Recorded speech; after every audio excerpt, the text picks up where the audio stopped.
I 19 months. Yeah. Play dates. Yeah. Do you want that? Yeah. You want to say something? Yeah. So cute. She's contemplating a run for Yeah. something. Yeah, so cute. Your daddy talks on these all the time. Too much. Too much. All right, what's on your minds, guys? Thank you for coming. It feels so great. Laura and I and Austin and Blair were really purposeful in wanting to have this today, not cancel this. And to see the smiles on these kids' faces just brings such joy after, obviously a really emotional week or so.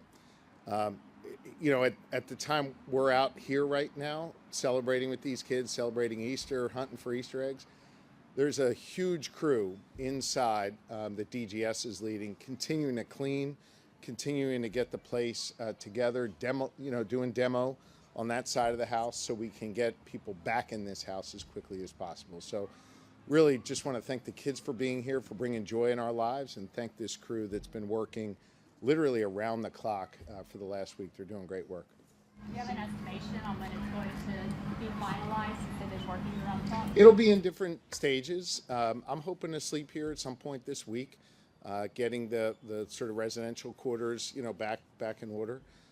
And we're going to have an event here with the former governors and first ladies who have been unbelievably supportive.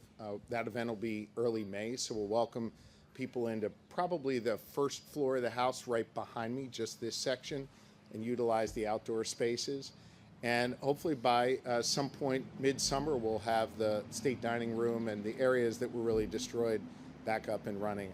We'll be able to give you firm timelines through DGS as time goes on, but they're working incredibly hard around the clock. And I got to give a special shout out to Secretary McNeil and Claire Ramsey, who have just been doing great work around the clock.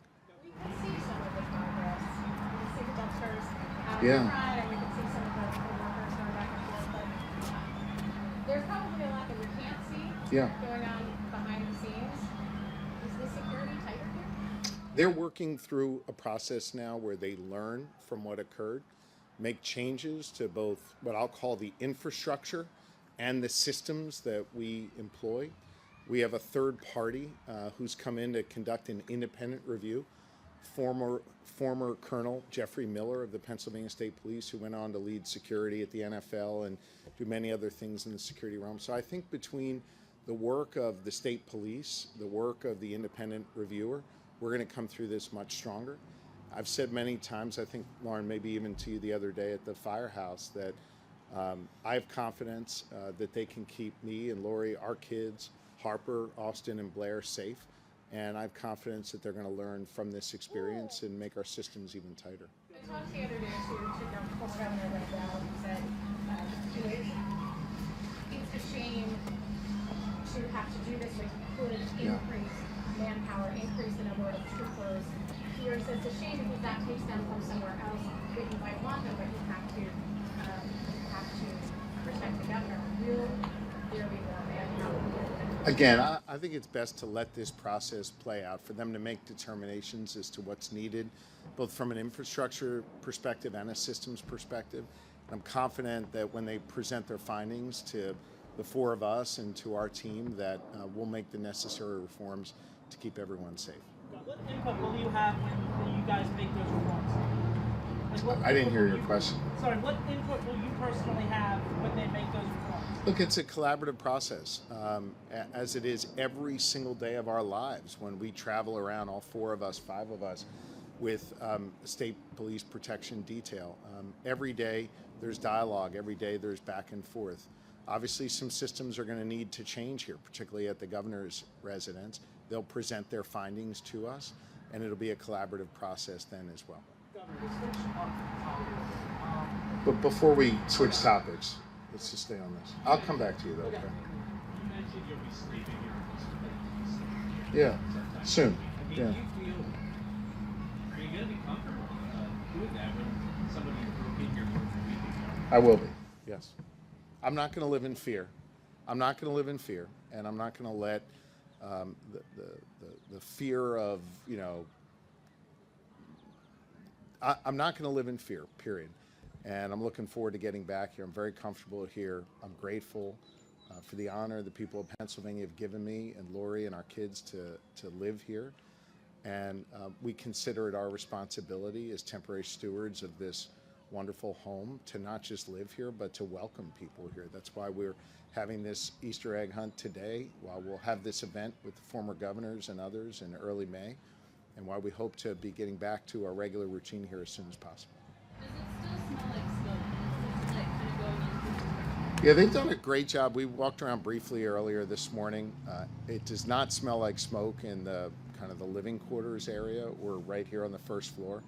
I haven't been in the areas that were destroyed in the last couple days.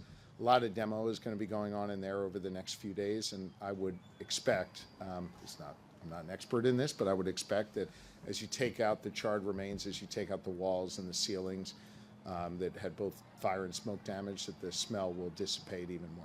At least another question. Compared to last week to now, what is the big difference you're seeing as the demo continues going on and cleanup continues? Well, first off, last week, I mean, especially at 3 o'clock in the morning, you couldn't see through the first floor. There was smoke everywhere. There was water everywhere. There was fire damage. When I was back here the next afternoon with all of you, you all got the chance to look in there and walk through, or at least see the images. A lot of that has been cleaned up. We took great pains to try and save as much of the materials as we could and send it over to the State Archives and the State Museum for them to curate and organize. And obviously now we're in the mode of cleaning it up, of repairing what can be repaired and rebuilding what needs to be rebuilt. And we'll make sure that as that process goes on, at least as it relates to the public-facing parts of this, we'll get you all in there so you can see the change. The crew at CMS, which has done a great job cataloging this so far, is cataloging it as we go through, so you'll be able to see kind of a time lapse of the progress that they make. Governor, I'm not going to ask a specific security question. Just one and then two. Okay, I'll come back to you in 1 second. If there's a trial, will I be there? Look, I'm going to leave all of that up to the prosecutors. As I've said multiple times, I've got tremendous confidence in District Attorney Fran Chardo, and I've got confidence in the Department of Justice should they choose to bring charges. If my presence is needed by the prosecutors, I'll be there. If my presence is not needed, I don't need to be there. They've asked me for a statement, an impact statement as a victim of what occurred. I provided that to law enforcement last week. And whatever is needed from me, from Lori, from our kids, we're going to make sure we provide to the prosecutors. I'm not going to ask specifics about security because I know you're not comfortable talking about that. But state police has a very good team that does threat assessments of buildings, universities, Yep. labs. I'm told over the last several years they've done assessments of this and have passed it off to DGS. They obviously didn't get acted on. Are you aware of that, and what's your reaction? I'm not aware of an assessment that they made that DGS did not act upon. I'm not saying that didn't happen. I'm not saying it did. But that's a question I would defer to PSP and DGS. That specialized unit has been on the ground here over the last week, making recommendations. I'm sure presenting those recommendations not just to Colonel Paris, but former Colonel Miller, who's acting as the independent reviewer. They'll work together with all the different experts that are brought to bear to make sure that they present to us a final set of recommendations for both the infrastructure and for the systems. I can tell you from an infrastructure perspective, they've already made some changes and a number more will be made. Has the Department of Justice signaled to you in any way that they plan to take on this case? They've not presented a signal one way or the other. I think I commented on this to you last week, Jillian. I spoke to Director Patel at the FBI, and I communicated with General Bondi, who I've known for, I don't know, probably a decade or more. They'll make whatever decision that they think is best. I don't think it's right for me, for Lori, for us as the victims here to try and pressure the prosecutors one way or the other. I have total and complete confidence in the prosecutors. I've been a prosecutor, as you know. These cases, you have to examine the evidence, you have to apply the law, and I think it's best to let prosecutors do their jobs in examining the evidence and applying the law without our input unless they seek it. Governor, is any of the work that's going on here would impact your ability to have budget discussions? Not at all. Negotiations here? Not at all. Didn't expect any impact on that? Not at all. In fact, The first floor is very close to being able to be used, and the budget meetings I've had with legislative leaders have largely been in this part of the House and outdoors, and I expect that if the House is needed for budget negotiations, it'll be available. We had a budget discussion the week of the fire, prior to the fire, on the porch, so we'll be using the House as we always do to try and bring both sides together and hammer out a deal. Time for a couple more here. Yeah. Switching up real quick. There's between 250 300 workers that Mack trucks are facing layoffs because of the tariffs. Yeah. What are your thoughts on that as you start to see these tariffs going into effect? Look, I've been critical of these tariffs both because they're going to drive up prices, and we're already seeing that, and because it's going to have companies and individuals, families, keep their capital in their pockets because they're worried about the future. And with the uncertainty and the chaos that these tariffs bring, it's going to mean more capital staying on the sidelines. That's what's happening with Mack Truck based on the letter that they sent to me. A worry about economic uncertainty, a worry about these tariffs in particular, and that's forcing them to keep their capital on the sidelines and making it harder for them to do the important work they need to do to build these world-class trucks. I think it's really important to note that the president has stated his goal with these tariffs is to bring jobs back to America. By the way, a goal I support 1,000%. But Mack Truck's jobs already are in America. They're in the Lehigh Valley. They've been building these wonderful trucks here in America for years and years and years. They're doing everything right, and they're still being harmed by these tariffs. It's really unfortunate. We're working through the Department of Labor and Industry with those workers who are going to be laid off to make sure they get the supports that they need. But I hope that the president is able to rethink, readjust his tariff policy in order to bring more certainty to the marketplace and allow our companies to have the confidence they need to invest capital again. You invest capital, you grow the economy, you create jobs, you bring down prices. That's good for Americans. Is there an issue that's going on in the budget negotiations with one example this year? It's a good year that you're going to speak to from the legislation getting a bill passed? You know, I've laid out my budget priorities in my budget address. The Lieutenant Governor and I have been traveling all across this Commonwealth, outlining the need to advance the priorities that we put forward. Without getting into specifics, I can tell you we've been having constructive dialogue with legislative leaders of both parties. We recognize that we're going to have to compromise. I've always said I'm willing to compromise. They've shown a willingness to compromise. We've passed 2 really strong budgets with bipartisan support, and we're going to pass a 3rd strong budget with bipartisan support.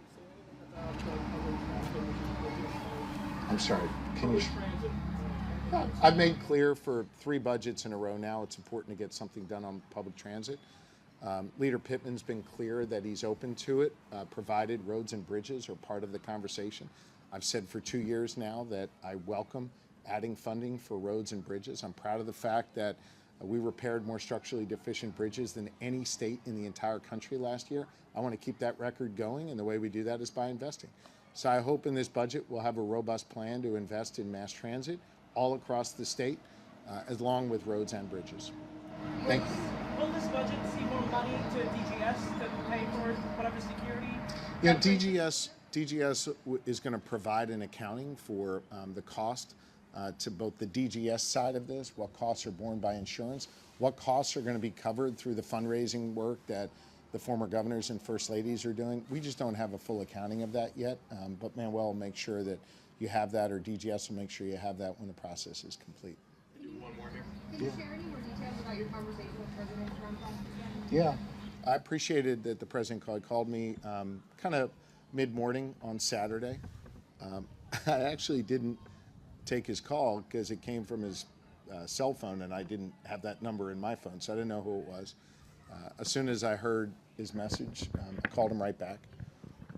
He was very gracious. He asked how Lori and the kids were doing, talked for a couple minutes about what transpired at the residence. And then we talked about, for maybe the next, 15 minutes or so, about a whole host of other topics. Obviously, I'm not going to get into our private conversation here, but he's attuned to the issues that are important to me. I, of course, know the issues that are important to him, and we agreed to stay in touch going forward. Can you give us idea, just because most of us don't know the inside of the residence and what it looks like. Yeah. Where were you guys sleeping versus where the fire happened? Like, Yeah. what was the difference between the two? The fire chief said a door, fortunately, was closed, which prevented the fire from spreading Yeah. even more. But how close were you? Well, let me talk about the first floor, which is the public space. At that end is the state dining room. You saw the damage and destruction in there. Next to that, so the next room over, as you move closer to where we're standing here, is a reception room for the state dining room. That was damaged pretty extensively from smoke and water, things like that. Both of those rooms are going to be torn down to the brick and the studs and rebuilt. Then there are a set of double doors that lead to a corridor where the First Lady and I each have offices. Those double doors were closed. The fire chief commented that had those doors not been closed, the fire would have ripped through the house into the area where we invite guests and visitors. This is the Erie room here, which had some smoke damage, but no fire damage. We have a family dining room behind us where we have our meals. Again, smoke damage, not fire damage. And all I'll say about the living quarters, I'm not going to get into specifics there, is we sleep up on there are rooms on the second and third floor. And thankfully everyone got out safe. Thank you guys. Okay. Thanks, everybody. Appreciate you being here. Happy Easter.